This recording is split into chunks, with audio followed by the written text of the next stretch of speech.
بالله من الشيطان الرجيم. بسم الله الرحمن الرحيم. شهر رمضان الذي أنزل فيه القرآن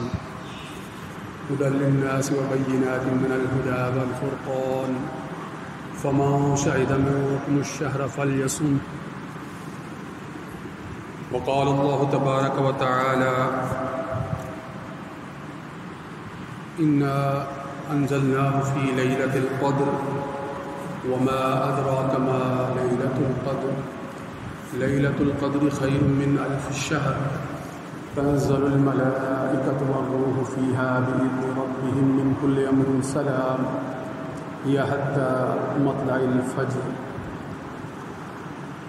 وعن أبي هريرة رضي الله تعالى عنه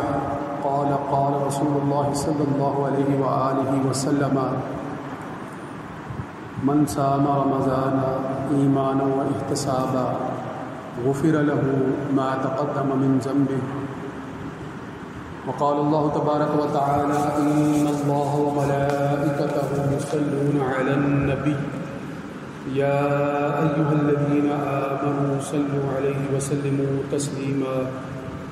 اللهم صل على سيدنا ومولانا محمد وعلى آله وأصحاب سيدنا ومولانا محمد وبارك وسلم علیہ.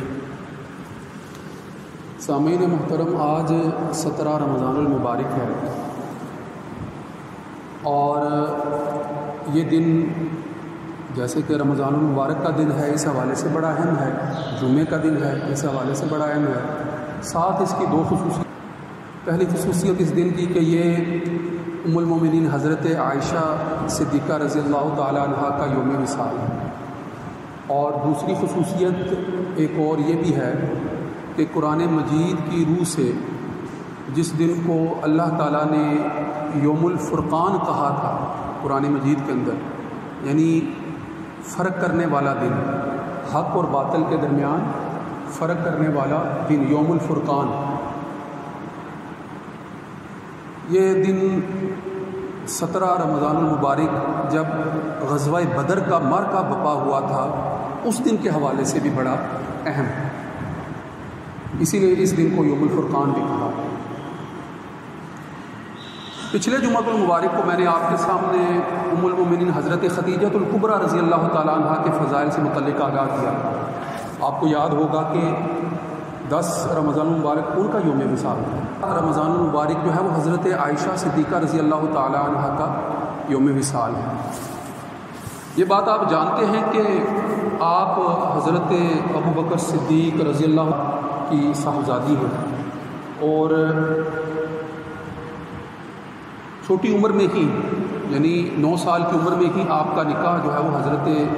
محمد مصطفیٰ احمد مجتبیٰ صلی اللہ علیہ وآلہ وسلم یعنی آقا صلی اللہ علیہ وآلہ وسلم سے آپ کا نکاح چھوٹی عمر میں ہی ہو گیا.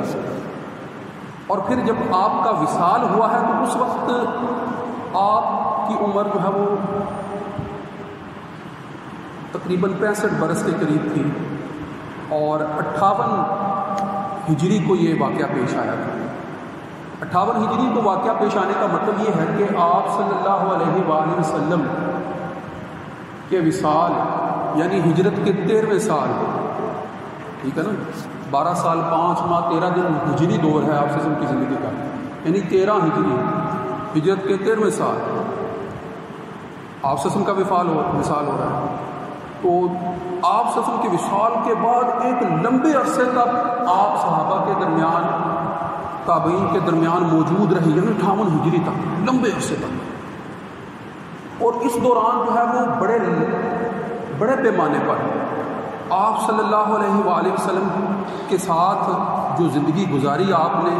اس حوالے سے جو واقعات آپ کے ساتھ پیش آئے آپ نے ان کو بڑے پیمانے پر روایت کیا.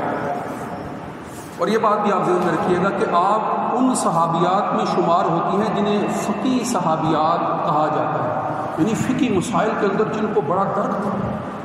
فقی مسائل کو بیان کرنے کے حوالے سے، فقی مسائل کا تذکرہ کرنے کے حوالے سے صحابہ رضوان اللہ اجمعین آپ کی خدمت میں حاضر ہوتے تھے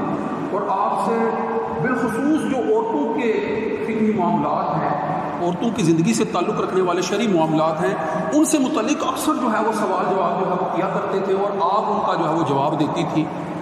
اور وہ جواب ان تعلیمات کی روشنی میں ہوتا تھا، ان روایات کی روشنی میں ہوتا تھا جو آپ صلی اللہ علیہ وآلہ وسلم سے آپ نے خود سنی ہوتی تھی یا خود جو ہے وہ آپ کے ساتھ پیش آئی ہوتی تھی، ان کی روشنی میں ہوتا. تو یہ بڑی اہم بات ہے. تو اس حوالے سے محدثین نے جو ہے وہ لکھا ہے کہ تقریباً 2210 روایات احادیث کی ایسی ہیں جو حضرت عائشہ صدیقہ رضی اللہ تعالیٰ عنہ سے صرف مروی ہیں. یعنی اس اعتبار سے ایک بڑی تعداد احادیث کی روایت کرنے والی جو ہیں وہ آپ ہیں، حضرت عائشہ صدیقہ. تو صحابیات کے اندر صحابیات کی تربیت کا حوالہ ہو، شرعی مسائل سے ان کو روشناس کرنے کا حوالہ ہو، شرعی مسائل سے جو ہے ان کو آگاہ کرنے، ان کی تربیت کرنے اور شرعی احکامات کے مطابق چلانے کے حوالے سے کسی بھی قسم کا اگر سوال ہو تو اکثر جو ہے وہ آپ کی خدمات جو ہے وہ حاصل کی جاتی تھی. اس حوالے سے یہ شرف بھی جو ہے وہ آپ کو حاصل ہے. اور پھر ایک اور بڑا شرف آپ کو حاصل ہے. وہ شرف یہ ہے کہ جب منافقین نے ایک بڑے پیمانے پر آپ کے خلاف سازش بپا کی تھی، آپ کی نعوذ باللہ عزت و عصمت اور عفت کو، آپ کی پاک دامنیوں کو داغدار کرنے کی ایک بڑی کبھی سازش جو ہے وہ رچی تھی، جس کے نتیجے میں جو ہے وہ صحابہ کے درمیان جو ہے وہ ایک بڑی دل آزاری اور بیزارگی کا ایک ماحول پیدا ہو گیا تھا. اور آپ صلی اللہ علیہ وآلہ وسلم کی ذات کو بھی جو ہے وہ یہ جو اٹھنے والی افواہیں تھی، ان سے جو ہے وہ دلی طور پر تکلیف پہنچی تھی. دلی طور پر جو ہے وہ آپ صلی اللہ علیہ وآلہ وسلم اس سے جو ہے وہ متاثر ہوئے تھے، نقصان ہوا تھا، ذہنی پریشانی جو ہے وہ لاحق ہوئی تھی. تو جب یہ معاملہ جو اس قدر آگے بڑھ گیا تو پھر آپ صلی اللہ علیہ وآلہ وسلم بھی جب جو ہے وہ اس حوالے سے جو ہے وہ متذبذب اور مضطرب جو ہے وہ نظر آتے تھے، تو اللہ رب العزت کی طرف سے آپ کی پاک دامنی، آپ کی عزت و عصمت کی جو صفائی ہے اس کی گواہی کے طور پر قرآن مجید کی آیات نازل کی گئی. یہ شرف حضرت عائشہ صدیقہ کی بات ہے. قرآن مجید کی 17 آیات جو ہے وہ آپ کی شان میں نازل ہوئی ہیں. 17 آیات. تو غور کرنے کی بات ہے کہ یہ وہ صحابی ہیں کہ جو آپ صلی اللہ علیہ وآلہ وسلم کی جانثار ہیں، ام المومنین ہیں، مومنین کی ماں ہیں، اور آپ صلی اللہ علیہ وسلم کی حیات کے بعد جو ہے وہ آپ کی طرف سے لوگوں کو جو ہے وہ مجتمع کرنے اور شریعت کے احکام سے جو ہے وہ آگاہ کرنے اور آپ سے روایات کو جو ہے وہ منسوخ کرنے کے حوالے سے بہت سے پہلو جو ہے وہ آپ ہی سے وابستہ. اس لیے آپ کا مقام جو ہے آپ سے متعلق جو ہے وہ خود رسول اللہ صلی اللہ علیہ وآلہ وسلم نے فرمایا ہے کہ جس طرح سرید کا کھانوں میں مقام ہے، تمام صحابیات میں حضرت عائشہ صدیقہ کا ویسا مقام ہے. سرید جو ہے وہ عربوں کی بڑی مرغوب غذا ہے، بڑی پسندیدہ غذا ہے. وہ ایک خاص طریقے سے تیار کی جاتی ہے، شوربے کی طرح اس کے اندر جو ہے وہ روٹی کے ٹکڑے ڈال کر جو ہے وہ اس کو تیار کیا جاتا ہے، اور عرب اس کو بڑا ہی پسند کرتے ہیں. اس کے جو ہے وہ لذیذ ہونے میں کوئی شک نہیں ہے. تو اس کی لذت اور اس کی چاشنی جو ہے وہ لوگوں کے دلوں میں رہتی ہے. تو آپ سے نے جو ہے وہ حضرت عائشہ صدیقہ کے متعلق جو ہے حضرت فاطمہ زہرا کو جو ہے وہ آپ منتبہ فرما رہے ہیں کہ جس سے میں محبت رکھتا ہوں تم بھی اس سے محبت رکھو. تو حضرت فاطمہ زہرا نے پوچھا کہ میں کس سے محبت رکھوں؟ تو آپ نے حضرت عائشہ صدیقہ رضی اللہ تعالیٰ عنہ کا نام لیا کہ تم ان سے محبت رکھو. غور کرنے کی بات. لہٰذا آپ کا مقام جو ہے وہ صحابیات میں انتہائی جو ہے وہ قدر اور شان اور منفرد حیثیت والا ہے، اور آپ کی وجہ سے ایک بہت بڑا علمی ذخیرہ، بالخصوص جن کا جو ہے وہ یعنی ازدواجی زندگی کے ساتھ جن معاملات کا تعلق ہے یا پھر جو ہے وہ عورتوں کے مسائل سے جن معاملات کا تعلق ہے، ان کا ایک بڑا ذخیرہ جو ہے وہ آپ صلی اللہ علیہ وآلہ وسلم کی نسبت سے حضرت عائشہ صدیقہ رضی اللہ تعالیٰ عنہا نے بیان کیا ہے. لہٰذا یہ بات جو ہے وہ پیش نظر رہنی چاہیے. تو پہلی گفتگو تو آج کے موقع کی مناسبت سے بنتی تھی جو میں نے آپ کے سامنے رکھی. دوسری بات غزوہ بدر کے حوالے سے، وہ بھی آپ نے سمجھنی ہے. آج غزوہ بدر کا دن بھی ہے جسے قرآن نے یوم الفرقان کہا. فرقان یعنی فرق کرنے والا. اللہ رب العزت نے اپنی اس کتاب کو بھی فرقان کہا ہے. میں نے آپ کے سامنے ابھی جو آیت تلاوت کی ہے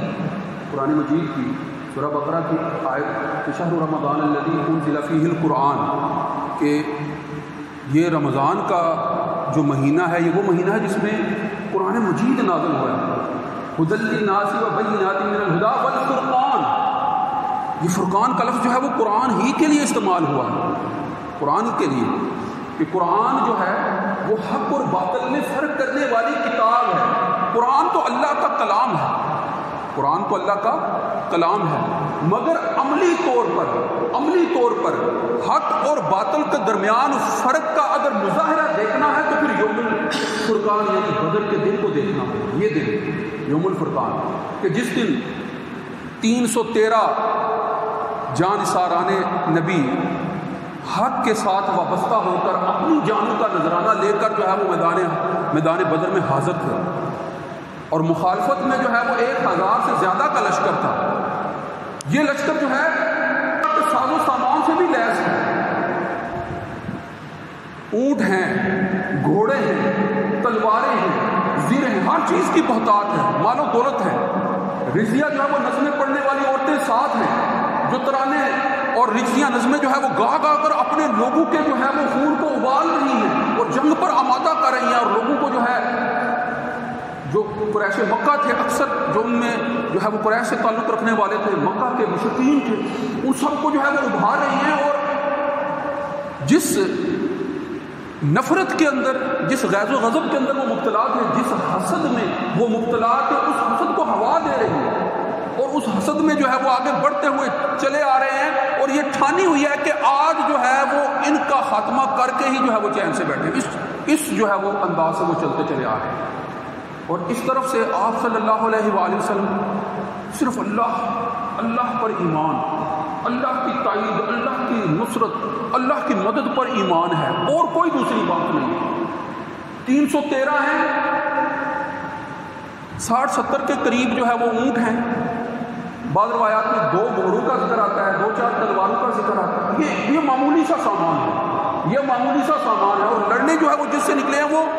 لشکر جرار کی حیثیت سے جو ہے وہ آگے بڑھتا ہوا نظر آ رہا ہے۔ اس کے پس منظر اور پیش منظر میں جو ہے وہ بہت سی تفصیلات ہیں، ان کا ذکر کیا جا سکتا ہے، مگر یہاں صرف یہ ذہن میں رکھیے گا کہ یہ وہی 313 ہیں جن کو